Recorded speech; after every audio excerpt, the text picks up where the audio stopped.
23 मार्च को गुजरे ज्यादा अरसा नहीं हुआ।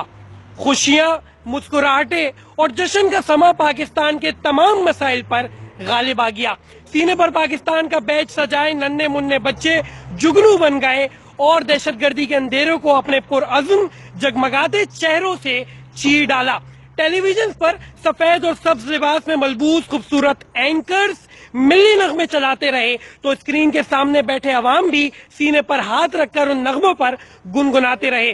फौजी जवानों ने सलामी दी, परेड की, घर घर में मंटो पार्क में पेश की गई करारदाद लाहौर का जिक्र हुआ और शुक्र खुदा का किया गया।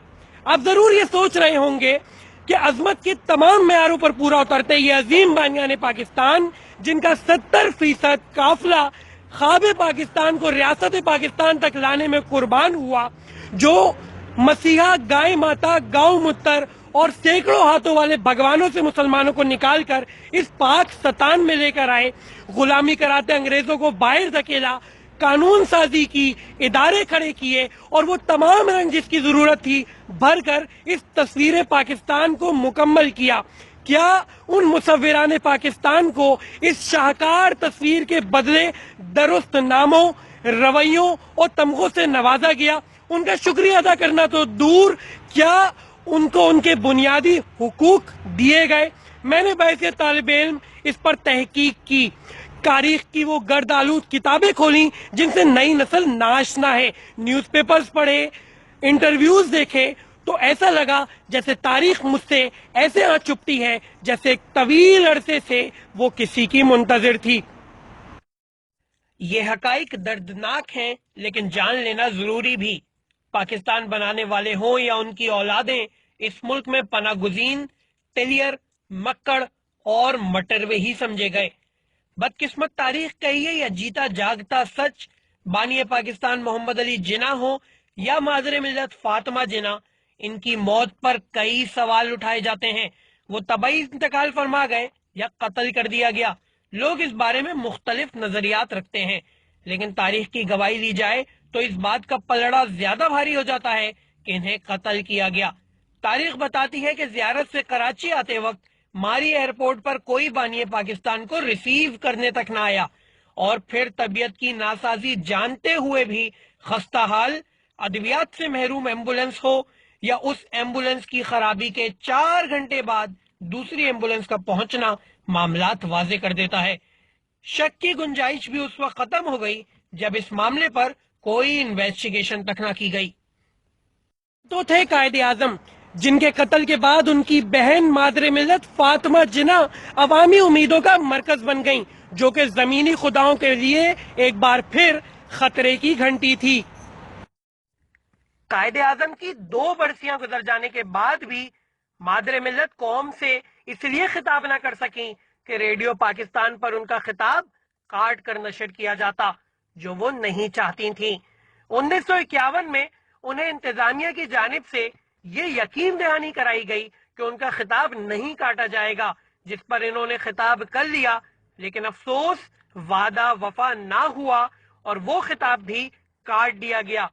जहां अवाम मादरे मिल्लत के साथ थी, वहीं इक्तदार की कुव्वतें उनके सख्त खिलाफ, और जब सदारती इंतखाब में फातिमा जिना फौजी डिक्टेटर अयूब खान के खिलाफ खड़ी हुई तो ना सिर्फ उनका साथ देने वालों पर गोलियां बरसाई गईं, बल्कि उन्हें उसी पाकिस्तान में जिसके लिए उनकी बेइंतहा जद्दोजहद शामिल थी, मुल्क गद्दार और भारतीय खुफिया एजेंसी रॉ का एजेंट करार दिया गया।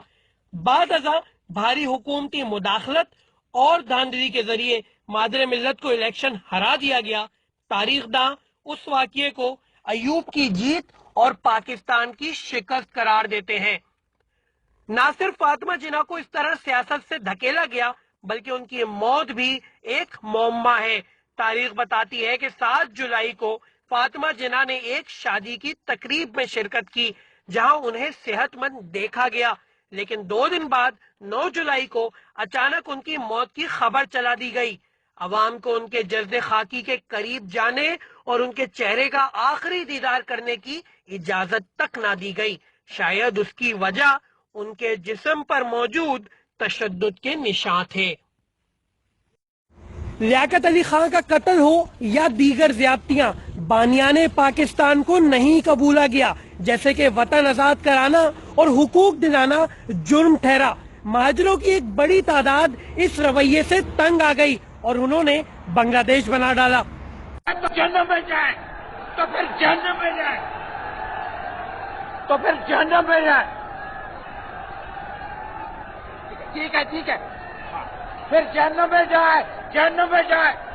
अच्छा, ये वो रवैया था जिसने बंगालियों को उनके जायज हुकूक से दूर रखा। नौकरियों के दरवाजे बंद किए गए, जबकि फौज तक में ये कहकर मुस्तरद कर दिया गया कि इनके कद छोटे हैं। ज्यादा तादाद में होने के बावजूद उनकी नुमाइंदगी का हक छीना गया और उधर तुम इधर हम का नारा लगाकर उन्हें खुद से दूर कर दिया गया, जिसकी मिसाल 1970 के वो इंतखाबात थे जिसमें बंगाली लीडर शेख मुजीबुर रहमान अक्सरियत से जीते, लेकिन जुल्फिकार अली भुट्टो ने वजीर आजम की सीट संभाली और नफरतों की दीवार मजीद ऊंची कर दी गई। नतीजा बांग्लादेश निकला।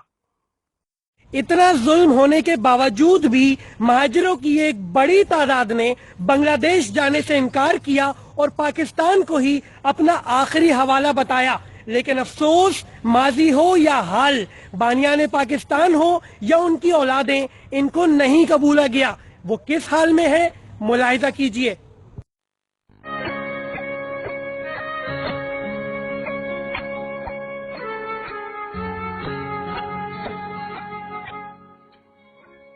कौन यकीन करेगा कि ये हमारे कायदे आजम के नवासे हैं। असलम जिना बसों में धक्के खाते हुए प्रोटोकॉल ऑफिस पहुंचे हैं ताकि सरकारी गाड़ी में बैठकर अपने नाना के मजार जाएं और फातिहा पढ़ें।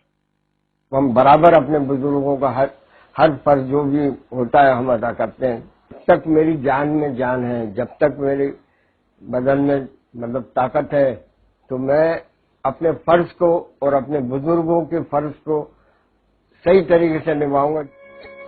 असलम जिना के बुलंद अज़ाइम अपनी जगह, लेकिन दूसरी जानिब जिंदगी का दूसरा रूप ऐसा है जिसने उनकी नींदें उड़ा दी हैं। और क्यों न उड़े। गुज़िश्ता 40 साल से किराए के जिस मकान में सफेद पोशी का भरम रखा हुआ था, अब वो छत भी उठने वाली है। मालिक मकान में घर खाली करने का नोटिस दे दिया है। मैं और अपने मतलब बच्चों को लेके, बीवी को लेके कहाँ जाऊंगा मैं इस हालत में। अभी तो फौरी तौर पे तो कोई मकान का मतलब नहीं हो रहा है और नहीं हो। अगर आप तो जानते हैं कि इस वक्त किराए की क्या पोजीशन है। ये सोच रखता है कि अगर मालिक मकान का नोटिस मेरे हाथ में आया, उसी रोज मैं ताला लगा के सीधा मज़ार कायद पे जाके बैठ जाऊंगा। बानी पाकिस्तान की नवासी और असलम जिना की बहन खुर्शीद बेगम की दुनिया तो 9 साल पहले उसी वक्त अंधेर हो गई थी जब कायद के शहर में उन्हीं का पड़नवासा पुलिस तहवील में मार दिया गया। जब ले आए हैं तो मैं आपको बता नहीं सकती हूँ।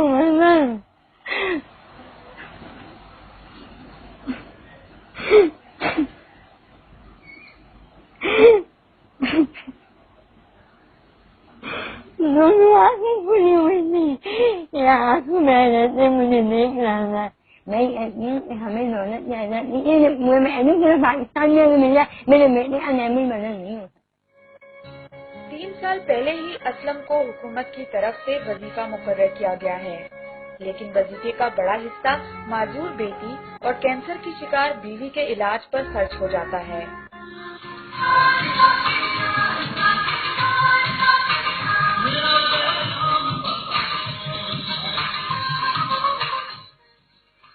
हुकूमत अगर चाहे तो सब कुछ कर सकती है। बच्चों की तालीम वगैरह के लिए सब इंतजाम तो सब कर सकती है। मज़ार कायद में सबसे मेरे नाना की मज़ार के सब मिलते हैं। सलाम दो, ये सरकार के बाद नहीं जाते। बाबा कौम के खानदान ने हर साल की तरह इस साल भी घर के दरो दीवार पर चांद सितारे वाला सबसिलाली परचम लहराकर जज्बा रुबुल वतनी का इजहार तो कर दिया है, लेकिन क्या पूरे पाकिस्तान में कोई एक फर्द भी ऐसा नहीं जो उनकी दादरसी कर सके। यास्मीन, आज न्यूज़, कराची।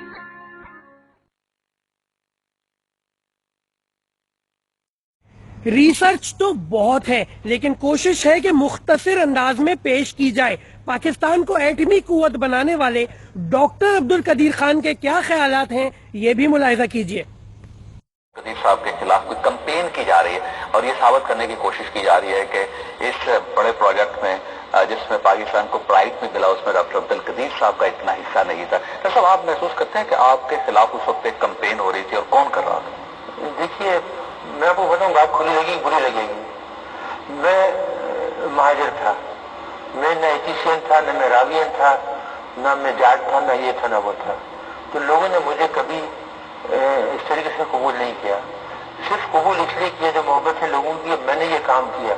آج تک پاکستان میں کوئی ایسا شخص نہیں ہے جس کو یہ شک ہو کہ یہ کام میں نے نہیں کیا, وہ فارنرز ہوں یا لوکل ہوں.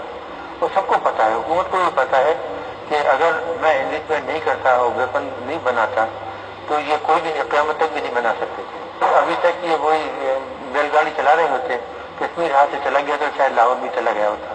تو یہ سب جو باتیں ہیں مجھے پروندی مجھے صرف یہی ہے کہ شاید یہ اس وجہ سے ہوا کہ میں سناب رسائل نہیں تھا, میری ان سے قربت نہیں تھی, میں منہ پھٹ آدمی ہوں, مجھے خوشامد کرتی یہ کوئی پوزیشن آتی. پاکستان بنانے والوں کی اولاد عبدالستار ایدھی جو اپنی بینائی تک اس قوم کے حوالے کر گئے, ان کو بھی اس ملک کے بااثر کرداروں کی جانب سے دھمکیاں ملتی رہیں, جس کا اظہار انہوں نے کچھ یوں کیا. آپ کی جان کے پیچھے پڑے ہیں, کیا وہ بات تھی اور کون تھے وہ؟ اچھا میرے پاس ایک گروپ آتا تھا, بے نظیر کا دوست تھا, بے نظیر کو ہٹانا چاہتا تھا لیکن میرے کندھے پہ بندوق چلا کے ہٹانا چاہتا. میں ان کو انکار کر. کون تھا اس میں؟ میٹھول, عمران خان, ایسے گروپ.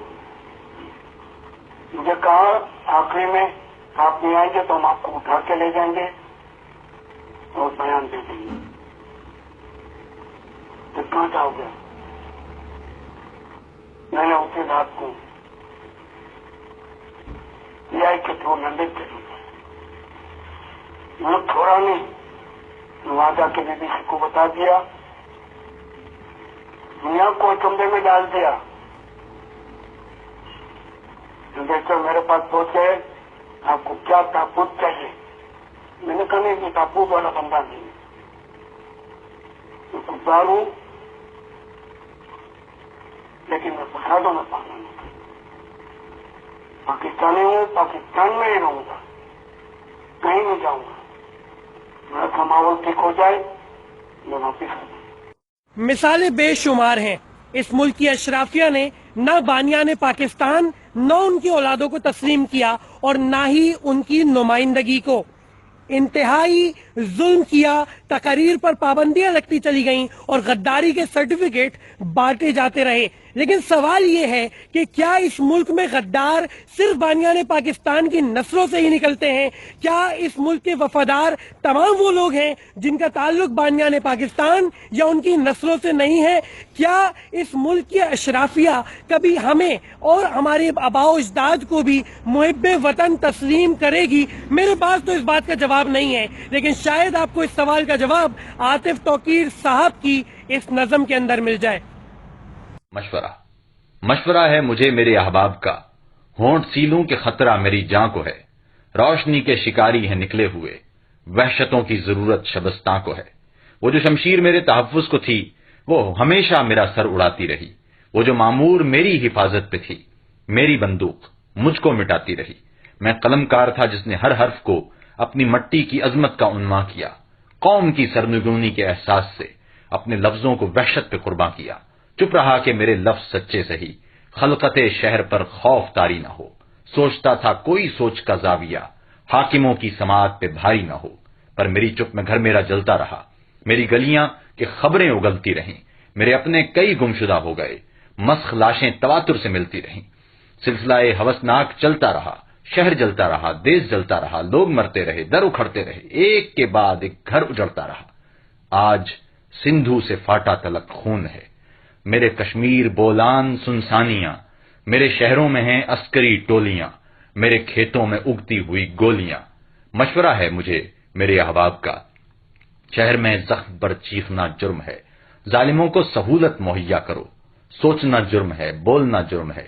گمشدہ دوستوں کی شکایت نہ ہو، مسخ لاشوں پہ کوئی عبارت نہ ہو. شعر کہتے رہو گیسو زلف کے، خاک اڑنے کی لیکن حکایت نہ ہو.